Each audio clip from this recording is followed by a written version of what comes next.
A leitura da palavra do Senhor, capítulo 5 do Evangelho segundo Mateus. Eu vou ler agora, meus irmãos, os versos 1 e 2.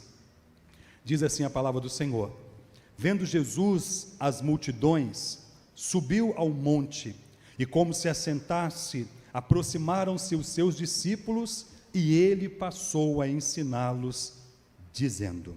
Somente até aqui, mantenha a sua Bíblia aberta, oremos ao Senhor. Deus, obrigado, Pai, porque podemos estar diante da Tua santa presença, reunidos com os nossos irmãos, para ouvir a Tua bendita palavra. Agora pedimos, fale ao nosso coração, nos edifique para o louvor da Tua glória, em nome de Jesus. Amém. Meus irmãos, esse é conhecido então como o Sermão do Monte, o Sermão da Montanha, mas poderíamos bem dizer também sobre as instruções que Jesus dá para aqueles que fazem parte do seu reino. O reino de Deus é chegado até nós, e ao chegar o reino de Deus até nós, nós somos então instruídos como cidadãos do reino dos céus, como é que deve ser a nossa procedência, o nosso comportamento, o que se espera de nós como homens e mulheres de Deus, como cidadãos do reino dos céus. O capítulo 4, meus irmãos, os últimos versículos aí, a partir do verso 23, falando a respeito do ministério de Jesus na Galileia, diz-nos assim o evangelista Mateus: Percorria Jesus toda a Galileia, ensinando nas sinagogas, pregando o evangelho do reino, curando toda a sorte de doenças e enfermidades entre o povo, e a sua fama correu por toda a Síria.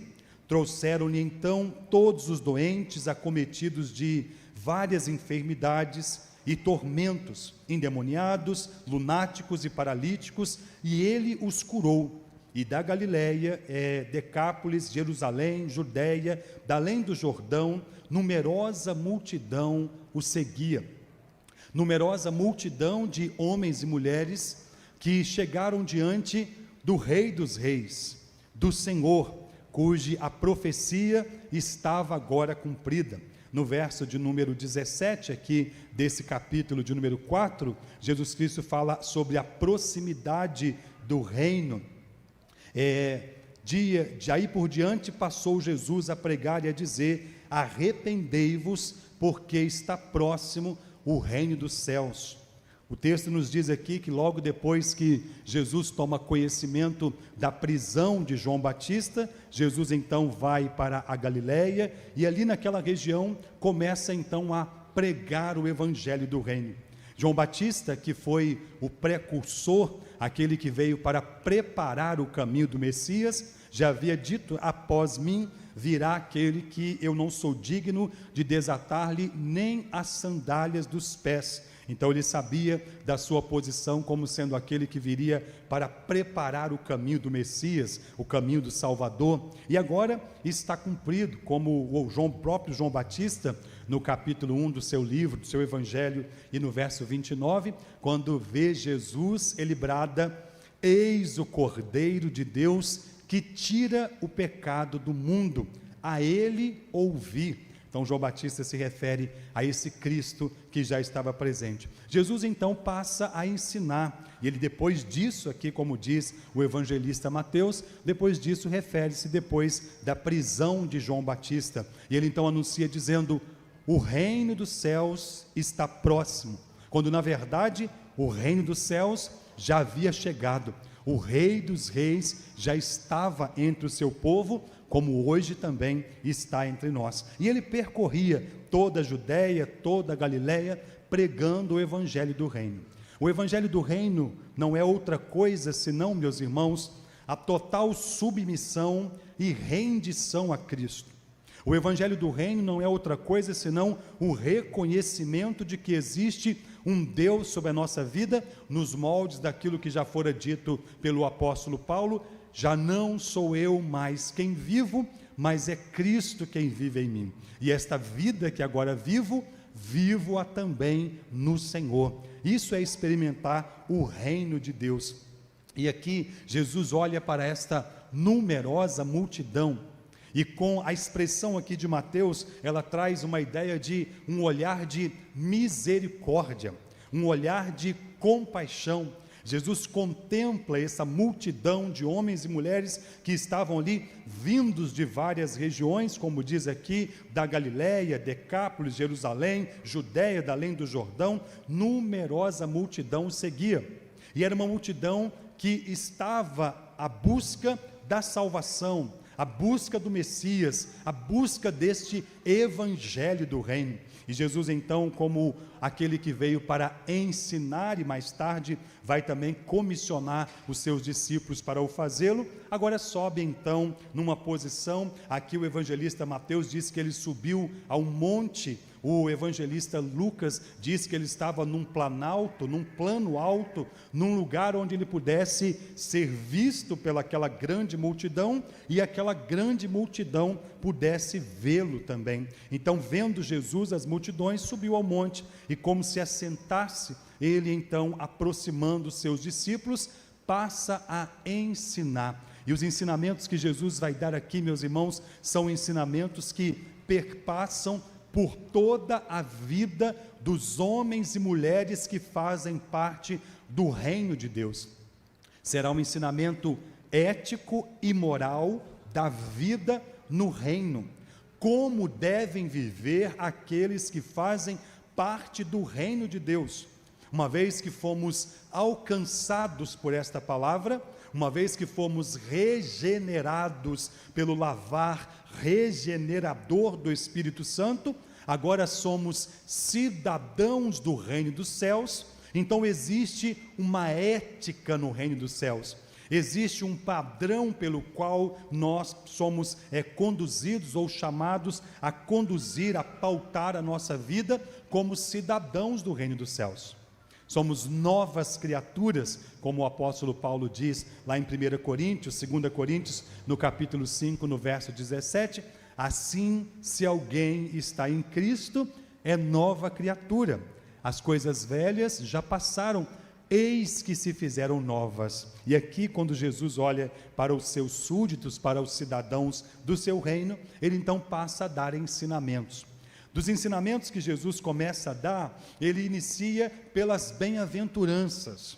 A ideia de bem-aventurado ou de bem-aventurança, meus irmãos, é uma alegria espiritual, é uma alegria que transborda, que excede a alegria que possa ser experimentada do ponto de vista humano.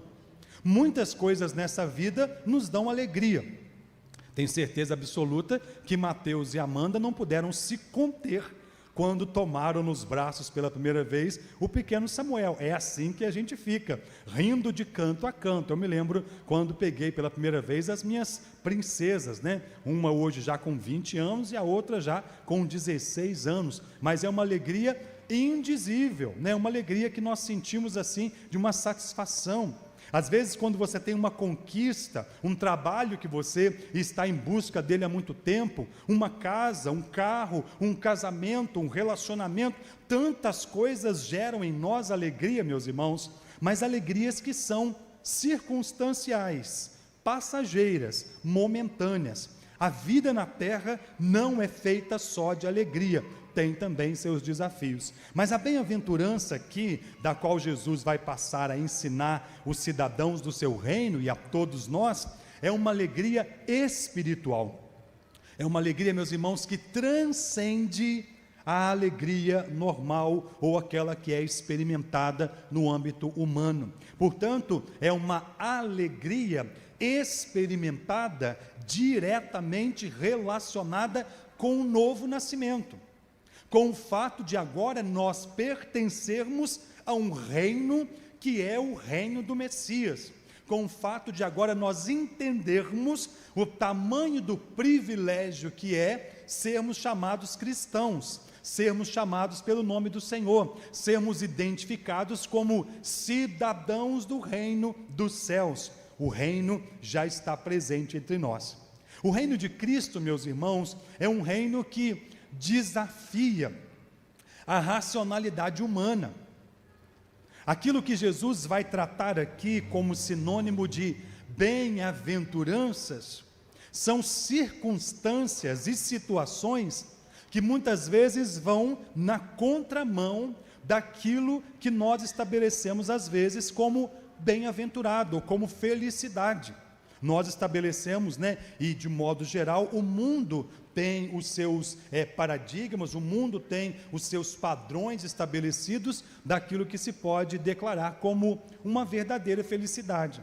Mas o que Cristo vai nos ensinar aqui vai na contramão. Nós vamos olhar para os versículos 3, 4 e 5, para que nós possamos ver nessa noite a bem-aventurança do cristão. Quem é verdadeiramente bem-aventurado? E como dizia no início aqui, Jesus vai contradizer aquilo que é esperado do ponto de vista humano como uma bem-aventurança. Por isso no verso 3 ele começa dizendo assim: bem-aventurados os humildes de espírito, porque deles é o reino dos céus. Nós vamos perceber em todas essas 8, 9 bem-aventuranças que nós temos aqui, que Jesus coloca a pessoa daquele a quem ele se direciona, o bem-aventurado. Ele começa dizendo aqui o bem-aventurado e coloca uma qualificação, os humildes de espírito, e depois uma consequência desta relação de vida humilde espiritualmente falando. Então tem a pessoa a quem ele se direciona ou se dirige, que é o bem-aventurado, mais do que feliz, uma felicidade espiritual que transcende e excede a normalidade ou os padrões estabelecidos do mundo em que nós vivemos. Não é uma alegria circunstancial e momentânea, mas espiritual eterna. E ele também traz aqui uma qualificação desta pessoa que é feliz no seu reino, e aqui no verso 3, tratando como o humilde de espírito, e diz, porque deles é o reino dos céus. Aqui, meus irmãos, a expressão humilde de espírito, ela denota uma pessoa que reconhece o seu verdadeiro estado espiritual. Não é aquela pessoa que tem uma visão equivocada de si mesmo. É aquela pessoa que reconhece ser dependente de Deus, que reconhece ou que se vê não como uma pessoa boa espiritualmente falando, capaz espiritualmente falando, mas é aquela pessoa que olha-se no espelho, reconhece o seu pecado, reconhece a sua iniquidade e sabe que sem a graça de Deus é impossível que ela experimente a vida do reino. E muito mais, sem a graça de Deus é impossível que se experimente a vida eterna. Então ele diz aqui, bem-aventurados os humildes de espírito. Volta sua Bíblia comigo aí, um pouquinho no Salmo de número 34, a expressão do salmista também aí, que faz esse reconhecimento e a expressão que denota esta humildade, Salmo de número 34, abre comigo aí a sua Bíblia. Bem-aventurados os humildes de espírito, o verso de número 6, meus irmãos, a expressão do salmista é assim: clamou este aflito e o Senhor o livrou de todas as suas tribulações. A expressão aqui aflito denota essa ideia de humildade de espírito, humilde espiritualmente falando, um aflito como aquele que clama a Deus e que reconhece que só Deus é a resposta para a sua necessidade. Quando nós olhamos para essa expressão de Jesus aqui no Sermão do Monte, o bem-aventurado, o humilde de espírito, é aquela pessoa que reconhece o seu pecado. Nós temos um registro no Evangelho de Lucas, no capítulo 15, que é o filho pródigo. Aquele momento da vida em que ele chega diante do seu pai e diz: me dá tudo que é meu, eu quero viver a minha vida do meu jeito, eu quero fazer as coisas do jeito que eu acho que elas devem ser feitas, eu quero viver o mundo, eu quero experimentar a vida lá fora. E então ele vai, experimenta a vida lá fora, vivencia todos os tipos de experiência, e de repente então dá-se conta do estado em que ele estava, ali num lugar de humilhação, comendo comida de porcos, vivendo uma situação de degradação humana, ele então humildemente se curva, reconhecendo o seu estado, e diz: voltarei e irei ter com meu pai, e direi: Pai, me perdoa, porque eu pequei contra ti. Me trate como um dos seus servos. E o pai, então, representando ali a figura do próprio Deus, trata-o não como um servo, mas como um filho, que ele diz: este meu filho estava morto e reviveu, estava perdido e foi achado. E faz-se então uma grande festa, uma grande celebração, porque este humilde de espírito reconheceu o seu estado e então voltou-se quebrantado para o Senhor. A coisa mais maravilhosa, meus irmãos, que pode acontecer conosco é esse quebrantamento. E este quebrantamento não vem de nós mesmos, não é uma decisão que nós tomamos por nós mesmos. A palavra do Senhor diz que o Espírito Santo de Deus nos convence do pecado, do juízo e da justiça. Só Deus é capaz de fazer com que o nosso coração de pedra seja transformado num coração de carne. Só Deus é capaz de fazer com que a nossa altivez e muitas vezes a nossa autoconfiança e a nossa soberba nos faça curvar diante do Senhor e reconhecê-lo como o único que pode mudar a nossa história. Por isso então aqui, quando Jesus quer tratar de bem-aventurança, Jesus não fala assim: bem-aventurados aqueles que estão no topo da cadeia, bem-aventurados aqueles que estão ali na posição que são as verdadeiras estrelas. Mas Jesus faz uma relação de bem-aventurança com aquele que se curva, com aquele que baixa a sua cabeça, com aquele que reconhece e diz: Senhor, sem ti eu nada posso fazer. Então ele diz: bem-aventurados os humildes, porque deles é o reino dos céus. O reino dos céus, meus irmãos, não é recebido pela nossa própria força. O reino dos céus não é conquistado pelas nossas obras. O reino dos céus não é tomado pelo aquilo que nós fazemos, mas o reino dos céus é unicamente experimentado pela fé em Jesus Cristo. O único que de fato e de verdade pagou o preço pelos nossos pecados e foi capaz de cumprir toda a obra do Senhor e toda a lei do Senhor e trazer-nos de volta reconciliados com Deus, como o apóstolo Paulo expressa em Romanos capítulo 5, no versículo 1: justificados, pois, mediante a fé, temos paz com Deus. Então, experimentar o reino do céu é necessário que se haja esta bem-aventurança da humildade. O contrário desta bem-aventurança da humildade é o sofrimento da soberba.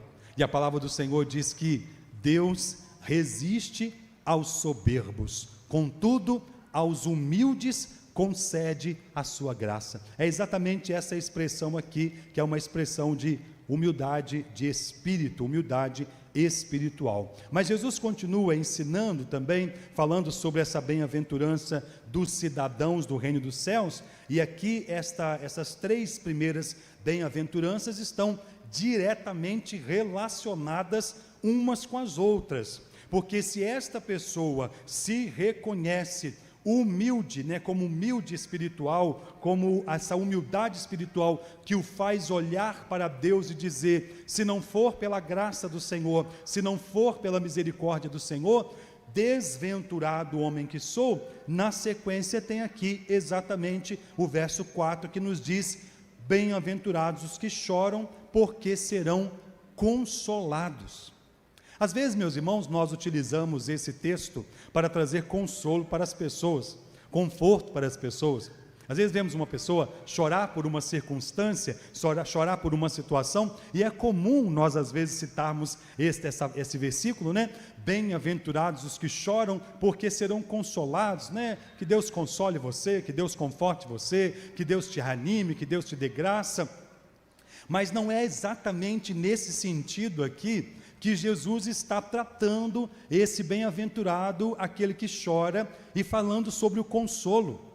O sentido aqui, meus irmãos, da palavra e da tratativa que Jesus faz, tem a ver com um pecador que olha para o seu estado pecaminoso, que olha para a sua natureza corrupta, perversa, que se deixar entregue a si mesmo, vai fazer tudo que é mal perante o Senhor. Então essa pessoa é tomada de um desespero, é tomada de um quebrantamento, e as lágrimas então lhes vêm aos olhos, e esta pessoa encontra o consolo, o conforto no Senhor, justamente com a expressão do amor de Deus manifesto por nós, conforme registrado em Romanos capítulo 5, no versículo 8.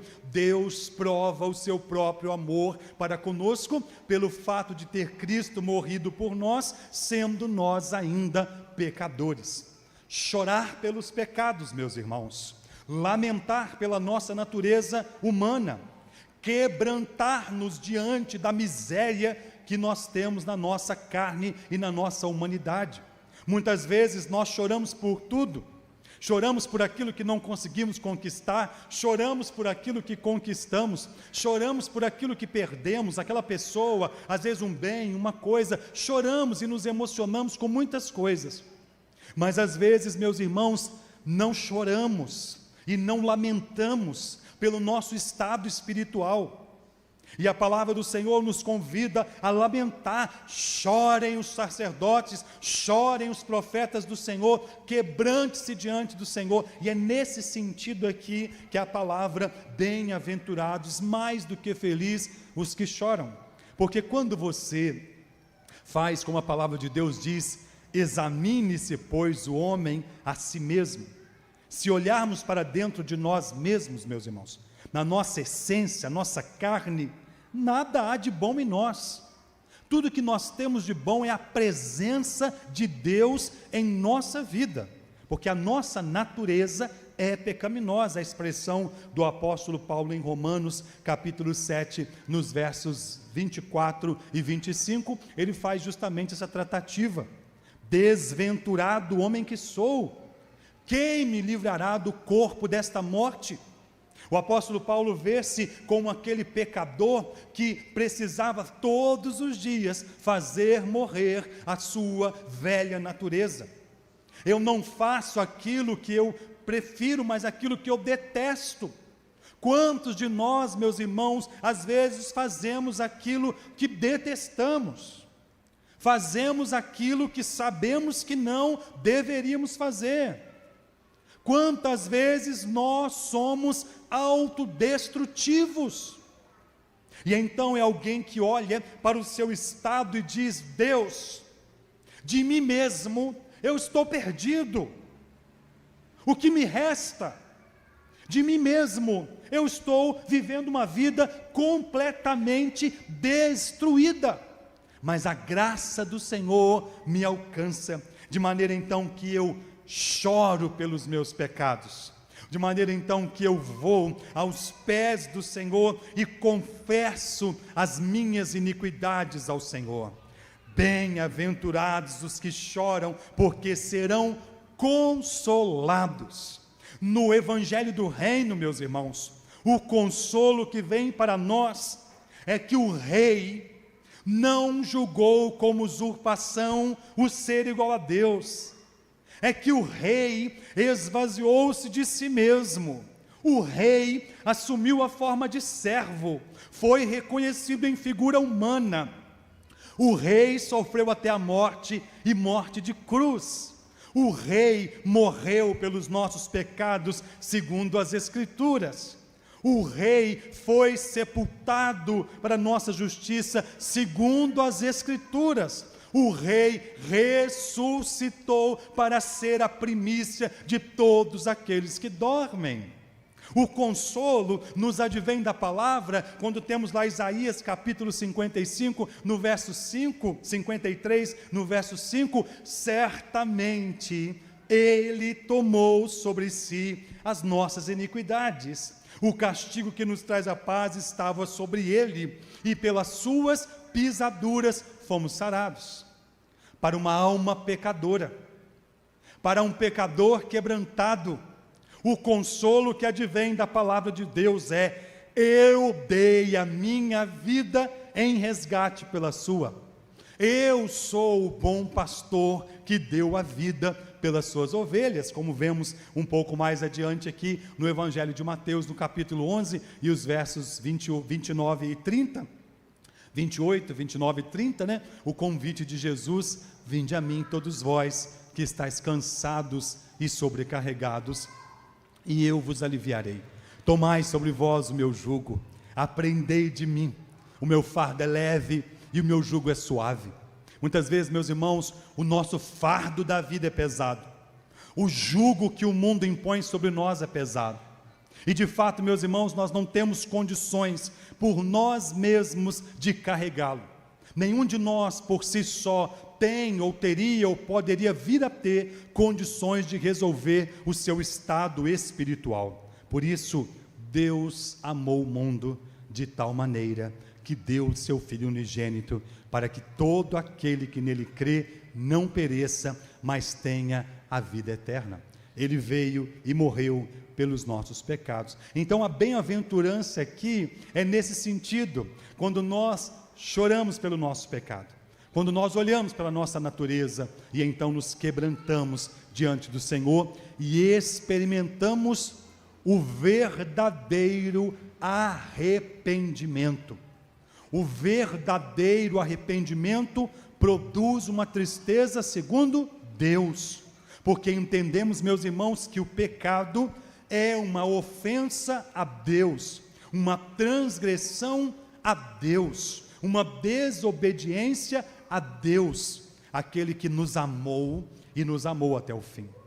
Quando nós então nos olhamos e reconhecemos a nossa natureza e o nosso pecado, nós então nos quebrantamos pelo fato de que entendemos que estamos traindo, desonrando aquele que nos amou até o fim. É como aquele filho que às vezes faz algo que entristece o pai. Quem de nós nunca fez alguma coisa que entristeceu o pai ou a mãe? Quem de nós nunca chorou dizendo: eu não deveria ter feito isso? Se nós às vezes, meus irmãos, choramos porque entristecemos o nosso pai terreno, deveríamos muito mais chorar e lamentar porque entristecemos o nosso Pai Celestial, porque somos cidadãos do reino dos céus, e o que se espera de nós é que vivamos como homens e mulheres de Deus. A boa notícia é: perdoados estão os teus pecados, vai e não peques mais.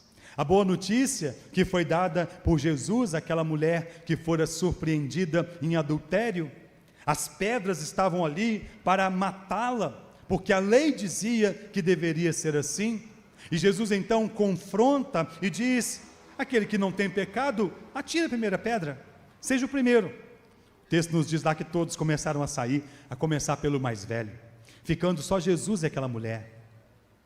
Sempre vai ser você e Jesus, sempre vamos ser nós e Jesus.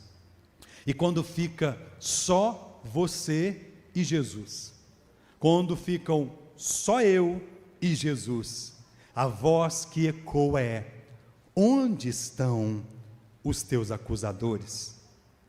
Foram-se todos, nem tampouco eu te condeno. Vá e não peques mais. Em Jesus há sempre uma oportunidade de nova vida. Em Jesus há sempre uma esperança de algo novo para um coração verdadeiramente quebrantado e compungido. E então essa pessoa que é humilde de espírito, que reconhece a sua total incapacidade, ela chora pelos seus pecados, ela lamenta pela sua iniquidade, e esta pessoa não tem altivez, ela é mansa, e é o que Jesus vai dizer aqui no verso de número 5, bem-aventurados os mansos, porque herdarão a terra. Mansidão, meus irmãos, fruto do Espírito, mansidão, domínio próprio. Bem-aventurado é aquele que é manso, E o manso aqui, meus irmãos, não tem só relação com uma pessoa calma, com uma pessoa tranquila. Como é bom nós convivermos com pessoas calmas, tranquilas, né? Lá em Números, no capítulo 12, no verso 3, nós temos a expressão de Moisés como sendo o homem mais manso, mais tranquilo, mais calmo. A expressão que nós temos do texto de Mateus aqui, né, é justamente essa expressão de mansidão percebida em Jesus Cristo. Mas a mansidão não é só simplesmente um estado de calma, de tranquilidade, mas essa mansidão aqui, como aquele que é domado, manso, amansado. Às vezes as pessoas que convivem no contexto, né, das fazendas, né, aí convive aquela questão de amansar o boi, amansar o cavalo, né, colocar, o bicho chega lá pulando, dando coice para tudo quanto é lado, nervoso, e daqui a pouco está calminho, está amansado, está tranquilo. Esse manso aqui é aquele que é domado, amansado. E como é, meus irmãos, que nós somos domados? Como é que nós somos amansados, se não pela palavra de Deus, que todos os dias expõe diante dos nossos olhos a nossa verdadeira natureza, quem de fato e de verdade nós somos. Não temos nenhum orgulho de nós, meus irmãos, antes, pelo contrário, todos os dias precisamos reconhecer o quão pequenos e dependentes nós somos do Senhor. Esta mansidão aqui, então, poderíamos pensar como o contrário da altivez e da soberba. É aquele servo que anda de cabeça baixa, mesmo depois de tendo feito tudo, somos servos inúteis, como diz as Sagradas Escrituras. Se não for pela misericórdia do Senhor, se não for pela graça do Senhor. Então essa bem-aventurança da mansidão, daqueles que herdarão a terra, são pessoas mansas, como sinônimo também de humildes, e que existe uma relação com Deus e com o próximo, com uma sabedoria que esta pessoa vai conquistando, alcançando, conquistando pessoas, né? Alcançando a admiração das pessoas. Mansidão como também uma qualidade dos cidadãos do reino dos céus. Estas três bem-aventuranças, meus irmãos, estão diretamente relacionadas umas com as outras. O pobre de espírito, como alguém que se vê totalmente incapaz. Não é de nós, não é pela nossa força, não é pela nossa sabedoria, não é pela nossa habilidade, mas é pela graça do Senhor. Não depende de quem quer, nem de quem corre, mas de Deus usar da sua misericórdia. Então, a cada dia que nós olhamos para nós e sabemos que em nós, isto é, na nossa carne, não habita bem nenhum. E todos os dias, então, somos gratos pela misericórdia, pela bondade, pela graça do Senhor que nos alcançou. Isso nos ajuda, meus irmãos, a baixar a nossa bola, por melhores que sejamos, por mais habilidosos, por mais capacitados que possamos ser, nenhum homem é capaz de realizar nenhum bem espiritual por si mesmo. Somente Jesus foi e é capaz de mudar a nossa natureza e a nossa história. Por isso, quando nos reconhecemos assim, de fato experimentamos o reino dos céus. O reino dos céus já está presente entre nós, mas o reino dos céus não tem sido uma realidade entre todos nós. O reino presente ainda não revelado para muitas pessoas nos nossos dias. E a única maneira de termos esse reino revelado em nós e através de nós é reconhecermos o nosso pecado, nos curvarmos diante do Messias, do Salvador, e entregar a nossa vida nas mãos dele. Assim como diz o salmista no Salmo 37, no versículo 5, entrega o teu caminho ao Senhor, confia nele e o mais ele fará. Não queira ser uma pessoa que tem o reino próximo, porém não presente no coração.